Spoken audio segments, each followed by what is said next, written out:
Hello, my name is Brendan Decora, and I want to welcome you to my podcast, Pro Audio Profiles. Here, I'm going to interview recording engineers, mixers, producers, and others in the pro audio field. Together, we're going to learn how you can make amazing records that can give your listeners goosebumps. Welcome to the show. On today's show, I'll be interviewing my friend David Davis. Before landing in LA, David grew up in Lone Mountain, Tennessee. Self-taught to play a variety of instruments, his love of music translated into producing and mixing. His work has been nominated for Grammys 3 times, for Miguel, War on Drugs, and Keith Urban.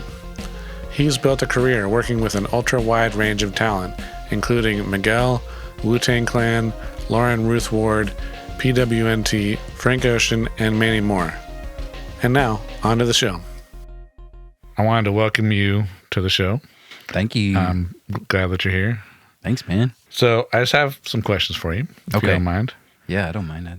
I want to talk about how you help to create magic with the artists you're working with. You know, can you walk us through your process for working with the artists to get the best performance out of them? Yeah. I mean, I do the best I can, and I think it's different for everybody. Like, some people are real hands-on with the production and with recording and all that kind of stuff. So I remember this one person I was working with. They were like, they could record themselves and all this stuff. So I was kind of like, I didn't want it to be like not at least somewhat difficult for them, because you know, the way I learned, it's like, oh, fix everything, make sure everything's like perfect, ready to go. We can do all this stuff immediately. Don't have to think, just use your brain. But like some folks kind of like to struggle a little bit, and like, you know, maybe the mic breaks in and there's something that sparks this whole creative thing that they didn't know they had. Right. So if somebody's like that, then I try to give them a little bit of like stuff to do if I can, you know. Right. No, it's good to have them be, you know, part of the creative process too, of course. Yeah, and then I guess I really love recording vocals with the speakers on, with with an SM7 or something that's not going to pick up everything. Right. Because from my experience, like, I think that's just like the coolest and realest, kind of rawest thing, you know. It's kind of like a live feel, you know. Yeah. It's like it replaces the band. Everyone's That's got, they go in this fucking booth and they got headphones on, and then there's like 70 pounds of glass between you. Right. And you can't just like be like, hey, what do you think? It's just much cooler, I think. Yeah. And I think about the whole like invention of the booth. Like, I don't know, Sinatra style, like one take with the band in the room. Absolutely. Badass. Versus like then there was some nerd somewhere that was like, I think I want to separate everything. Yeah, I want to separate everything. I feel like that happened. I don't know when it happened. Probably the 80s or something. Huh. But like, that's cool. I mean, obviously this is audio only podcast, but we're here in your studio, and it's just one big beautiful room. Honestly, yeah. Thanks. You know, there's no ISO booth. You got drums in the corner. You know, obviously that was part of the design here of. You wanted a community space, and you have space for an ISO booth in here, but you know. Yeah, I don't want to do that. I don't love booths though, and I'm like, that's just how I've kind of been ever since I found out how the Bjork vocals were recorded for that the one with Army of Me. Spike did it, right? Okay. Oh God, dude, he said, or I heard that it was a SM58 and the speakers were on, and then she had heard how cool it sounded and was like, oh, I want to redo this. All these vocals. Because it got inspired, you know. Dang. Like, which is so rad. Does it make it, I mean, obviously it makes it more tricky when you're mixing if you have a bunch of bleed on the mic, but. I love it. Honestly, I mean, if I'm producing it, right, then I'm probably going to mix it. And the way I have my like chain set up, it just makes sense. Sometimes I'll even like, if there are drums bleeding into it, the isotope plugin is like so awesome. Do you use the bleed thing on it? Sometimes, like the rebalance thing. Right. And then the rebalance. Okay. Yeah, which basically is just, I don't want to mansplain to anybody. No, that's cool. That's cool. And then I'm like, how nerd do we go? But I do love isotope though. No, absolutely. Talking about magic, I think that it is magic, and I look at it like in the Rick Rubin philosophy of like fishing. You kind of are fishing. You're trying to catch like emotion and all that stuff if you can, if you're lucky. Right. And how do you? I mean, obviously you've done it here with your studio, but how do you create an environment in a studio that encourages artists to be, creative and confident? Man, I do my best to be warm. I don't always win, but just to be, I get annoyed too. Yeah, I mean, but yeah, it depends on who it is. Like some people like to just create on the spot, and I love that. But sometimes, you kind of got to go through some ideas that you have and play those and see if those hit with somebody. But do you how important is like the lighting in the room and it's everything, vibe, man. You know what I mean? I think lighting is kind of huge, honestly. Yeah. And I mean, so many studios are all dark, but is there? Well, think about at East West. There's a light in Studio 2, and I don't know how much I'm just gonna talk freely. Yeah. Like this fucking light when you walk in, it's like the pain light. If you flip it, and it can be fixed. Oh, the work light. Yeah. Oh my god. You walk in, there's this like purring console looking at you, and you can like smell the history for the last 70,000 years. Right. That's the second time I said 70,000, but it's been there for a while, and there's a lot of good history, and it feels amazing. And then boom, that fucking pain light comes on. Yeah, it just kills everything. Yeah. So I do think that mood is super important. Like I like these Christmas lights. I got these up. I just kind of left them. Like the sunlight is huge. Yeah. A lot of studios are just a windowless box. You have no idea what time of day it is. Yeah. I was working with an OCD-ish artist. I'm not a doctor, Yeah. At least not yet. I'm not working on it either. Right. But I remember like kind of fiddling with my buddy's stuff. He would like come in and straighten it all up. And then sometimes I would like mess it up just so he would, tweak it back and get it all straight. Just to give him something to do. Yeah. Nice. My buddies used to do that to me in the band with the merch booth. I would like see something just a little off. And it's just a funny joke to play on somebody. Nice. So what considerations do you take when, you have to work in like a subpar studio or like a place that doesn't have all the bells and whistles you're used to? That happens a lot, but you gotta you can't. It's like the rain, Sometimes it rains and you don't have a jacket, and I just go with it. There's gonna be crosstalk. Maybe I just did something actually at this super cool studio, but there was crosstalk in there and the other instruments, and it was supposed to be recorded live. So I'm like, oh wow. Well, the drums are bleeding into the guitars, so I'm like, maybe I don't know. I remember I tried to make like a double, and then I gated it and looped it so that the drums kind of pump it down, and it just makes a cool sound. Oh wow! It's, you just do the best you can. I think you just figure it out. Yeah.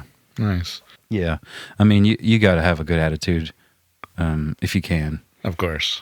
Yeah, attitude is everything. I've seen so many sessions get derailed because someone is all upset about something, and it's like totally unnecessary. Yeah, like. Chill out, man. Just because they don't have your favorite mic doesn't mean it even mattered. Yeah. Speaking of mics, actually, I got a comment on this. Okay. This podcast may sound different because at David's place, we're using these awesome Bayer 160s instead of the classic, SM7 and all that. I stole it from Bo Bodner, by the way. Yeah? Awesome. I haven't stolen it yet, but no, that's cool. These mics are great. Yeah, they're so great. Double ribbon. Yeah, and they're cardioid too. They're hypercardioid, right? Yeah. Might be wrong. Anyway. Please email me and tell me if I'm wrong. And cuss me out. Send me a video. So, you mainly focus on production. How do you stay up to date with new music trends and incorporate them into your production? I'm so lucky to know like some of these A&Rs that are here in LA are phenomenal with like knowing what's cool before it's cool. They really are. So I try to like listen to that. Like the folks at Pulse, I sincerely like some of those people know like what's up. So that helps a lot. Or just like listening like today, who did I hear? Swim School. Holy shit. That's rad. It's just on Okay. Spotify. I'm just like, like Yeah. what's connecting to me, or Right, that right. band Mama. Heard them, same thing on Spotify. Just, I guess somebody's doing a good job curating over there, Right. Yeah. Your algorithm is working well for you. Yeah, it's about 70%, I would say. Yeah. I think that's kind of how I stay up on that kind of stuff. But I also like it's like anything else. I just try not to think about it too much. That way I can kind of create like what I want to do. Right. Something weird or just something straight from the heart, I guess. Right. And then how do you like it's kind of related, but how do you help artists find their unique sound and bring it to their music? That's a fishing kind of thing. It's usually like the really good artists kind of already know, And honestly, it's like know is a weird word because they just kind of are. Like if you think about Radiohead, fuck, they're just they're them because Tom York's voice kind of makes it that. And even though they've changed so much over the years, Still them. it's still them. Yeah. Or Deftones. Right. Steph Carpenter, and the drummer, like the whole thing is just it. Right. Chino, the way he like, you're not supposed to do this to Mike, but he's like, oh, I hear it differently when I do this, and it's got this weird curve to the EQ. Right. It's just, It's like man, it's the cool. Deftones sound. Yeah. Yeah, That's you can cool. identify like immediately. Right. I just ran like 5 miles last night listening to the Deftones, Yeah. and I felt like I was playing the show. You're like, oh my god. All Deftones the whole time. Yeah. Nice. No, I went too far. Actually, I started with Around the Fur, and then I thought there's a secret track on there, MX, that they had at one point just cut straight to the track, but this time they have the extra 30 minutes in there, and there's a random Fielding and Chino hitting a bong in the middle. Really? Yeah. It's my favorite. Nice. Back when, no, I remember Head Up came on, and I'm like, oh my God, I'm going to die. And I put it up on like 6. Right. Which is fast for me. Can you share a specific example of when you worked with an artist that was struggling and, what you did to help them out? You don't have to name names, but you know what I mean?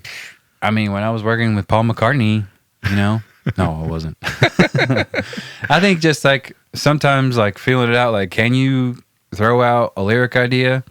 It depends on what your role is initially. If you're just like engineering or mixing, but like maybe doing something else, probably it might not be a good idea, or it's not traditional to throw out like lyric ideas. Right. Sometimes if you see someone struggling, though. If you're producing, if you're a track session you're producing on. Oh God, man. I think like just bouncing stuff off the walls back and forth. Like, what would you think about this? Or you said this earlier. What? Like, tell me more about that. Like a pseudo therapy kind of thing. Like just asking questions and listening is huge for me because then I learn more about it. Just like hearing what they're thinking, Right. And then, I mean, this is more of an engineering question, but I know you do a bit of both. Yeah, Obviously, definitely. You engineer all your engineering own is productions. like water to me. But do you That have doesn't a make any preference on? I'm sorry, man. Go ahead.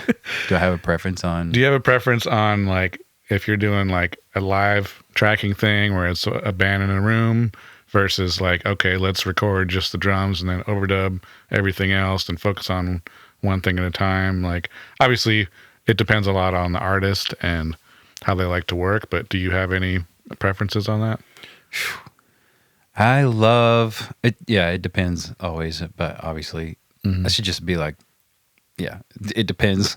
Right. It's so funny. I did something really, really fun the other day, a couple weeks ago, and it seems like the stupidest thing that has never been done, that's been done 100 million times, but I was just in the control room, and then 2 of the guys were out there in the live room playing together. Like one was on a isolated Princeton, and the other was on an isolated like DeVille. And there was a room mic catching both, and they were just playing together the whole song all the way through.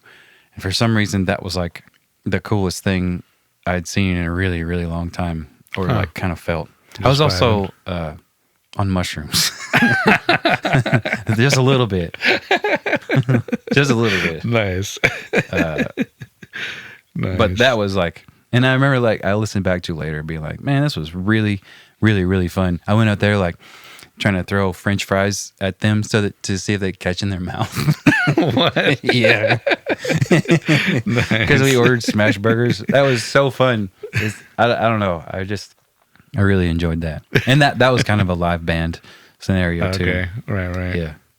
You really do like capture something, I think, when you record in a live band.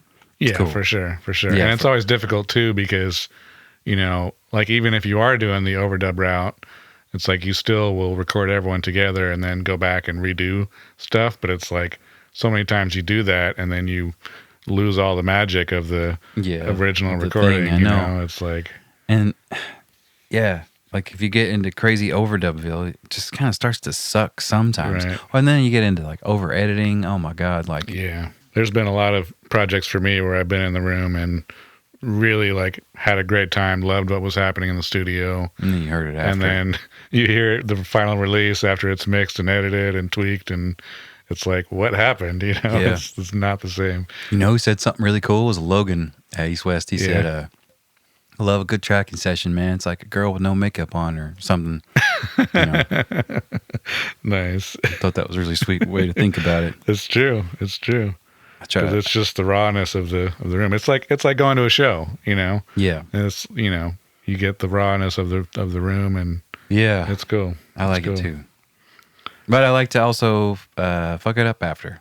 Right. Yeah. Yeah. For sure. I just want to take a quick break and tell you about my free guide detailing my techniques for recording huge snare sounds. Check it out now at brandondecora.com/huge snare. And now back to the show. Is there any current or recent projects you want to talk about or that you can talk about? I'm most stoked, honestly. I know that I work with a lot of artists and all that, and that's great. I love Lauren Ruth Ward. This is her dog sitting here on the couch. Probably you can hear him snoring. Yeah, maybe. That's okay. He's a good dog. I get to watch him sometimes because him and my dog are friends. Nice. So, yeah, I think we've worked on a lot of stuff. But this sample library. Oh, okay. I've never made one before, and this is the first one. I'm super nervous about it, but like, gonna have to put it out pretty soon because finally finished it up. Like, what kind of samples is it? Just it is. Every time I do one of these, I basically want to have like a special guest. I hope that I can do more in the future, but ideally, I don't know. This is the first one. Hopefully, it's not the last. But you never know. I mean, you could die. So, yeah, it's my friend Costa. He's a phenomenal, like a for real phenomenal musician and artist, singer. Mm-hmm. I'm so pumped. I actually worked on his album too. That's supposed to be coming out in like March or so. nice. It's called Play What's Not There. But he's the drummer, and the whole thing is like Wall of Sound inspired. So it's all just like everything is doubled. So if Phil Spector could make like something now, I don't know. Right. He's definitely got a big influence on the whole thing. Nice. Because the Wall of Sound. So we got like some chambers going. We did the drums. It's half drums and half music. Okay. The drums are in Studio 3 at East West with like the chambers going and some my Space Echo, and I ran it through my like mix chain. So they're gonna be kind of like plug and play. Right. I mean, ideally, Right.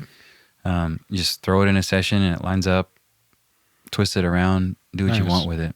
And if you cool. wanted to make a mono, you can just cut it in half. Right. There's that, and there's a bunch of really weird, like fuzzy guitar sounds and just some Nice. guitar loops, some piano loops. I'm like Nice. super, super, super pumped And is about that it. you playing on it, or I played the friend? music part of it, and Costa played the drums. Okay. He's my special guest. Nice. Awesome. Yeah, and then I cut it all with Nick at Infrasonic to acetate. Oh, really? Yeah, and then put it Nice. back in. I'm debating now whether or not to like put both of them out. If that's like, is that overkill? Because it sounds so cool when you like put them together. Because the way it phases out sounds like a real cool phase. Huh.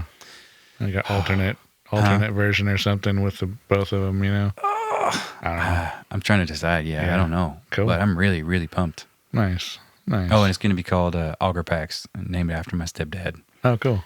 Because he was rad. Nice. One of my stepdads. One of many. No. Yeah, I'm just kidding. One of like 6. Wow. Yeah, dude. It is many. My mom was like Pam Anderson or something. People she married. So there's a couple of questions here, at the end. I'm asking everybody, it's just cool to get different thoughts on it. What is your most influential teacher? Damn. Am I supposed to say you? You set me up. No. You did teach me a lot, though. I mean, maybe. Sheesh, you did. Setups, man. That's so funny. Or rather, like, it could be influence, too, since you're producing. I know what you're saying, but yeah, you taught me a whole bunch. Biggest influence? Oh, my God, I don't know. It doesn't have to be one. It could be like top 3 or whatever. I don't know. I guess I really don't know. Well, then it's me, damn it. That's funny. It might be you. Actually. I don't know. I like Rick Rubin's style. I know everyone loves Rick Rubin. Well, actually, I don't know if they do, but I do. And him and like Brian Eno, the whole philosophy of it's almost like the art Dadaism, which is like what's his name? Marcel Duchamp, the guy that made the fountain. Huh. Dadaism is basically like some super hipster. I think it's post Dali, post like surrealism. Okay. Where the whole concept was they took a dictionary or something and then they opened it or some book and they threw it in the air and then they took a knife and went like this, and whatever word it landed on is what they were going to call the art form. Oh, geez. Which is just super random. Huh. I'm not that far with that kind of like art, I don't think. But I do like the randomness of things and how they like align with the universe sometimes. Right. Not to sound like too, esoteric. And it makes sense though. Like there's things, sometimes I do production too. It's it's rare, but sometimes I'll be like looking for a drum sound or something and I'll just randomly scroll and then just click a random thing and like, oh, this is awesome. Cool. I'm going with that, Yeah. Or we were talking yesterday about audio movers, how sometimes you'll bounce it and the thing will still be on there and someone will hear it and they're like, oh my God. All sped up and crazy. And weird. And then it's like, how can we do this? And then it's like, I don't know. Yeah. But yeah, it's cool. Right. Like anything can be a creative tool. Exactly. It's nice when you're not expecting it. You're like, oh my God, that's insane. Right. That's cool. I like that. Just the random creative tools. Nice. Kind of kicking around. So this question might be more difficult for you since you do more production, but what is your favorite reference track? Like the question really is like, if you're an engineer going into a new studio, want to hear the room, hear the speakers, or even comparing mixes or whatever, as a producer, obviously it varies per project and it definitely depends. You want, it depends on the genre, If it's a rock thing, Around the Fur, like, I still don't think anybody's ever beaten that. And maybe never will. What was his name? Ulrich? I don't even know, like, the guy that mixed its name. I know Terry Date. Matt Bales was the assistant on it, and then this Ulrich guy. Is that Ulrich? I think I might know him. Oh my God. I don't remember his first name, but he did Around the Fur? Yeah. Wait, we got to look it up now. He mixed it. Okay. Hang on. I got to look it up. But that guy, I'm not worthy. It's like Wayne's World. I'm just, and Howie, what's his nuts? Howie Weinberg. Yeah, Howie Weinberg mastered that too, right? I don't know. God. I think so, man. Okay, let me see. Let's pause for a minute here. I got Pause per pause. Ulrich Wild. That's the guy. The fucking man, dude. I know this guy. I worked with him before. I didn't know he did Around the Fur. Yeah, he killed that one. It's the most unbelievable sounding. I just really, really love the Deftones. Is there a certain era that you like better? No. Just all Deftones? I think it's just amazing, the whole thing. Nice. So yeah, if it's rock, that, and if it was pop, Spike's like Maggie Rogers' album, that Want Want song. is incredible. Like I don't know how it happened. Just the way how pillowy the drums are and the low end, and there's like still somehow this like expanding sort of kind of low end thing on the kick that doesn't get in the way of anything. Huh. I have no idea like how he does that stuff.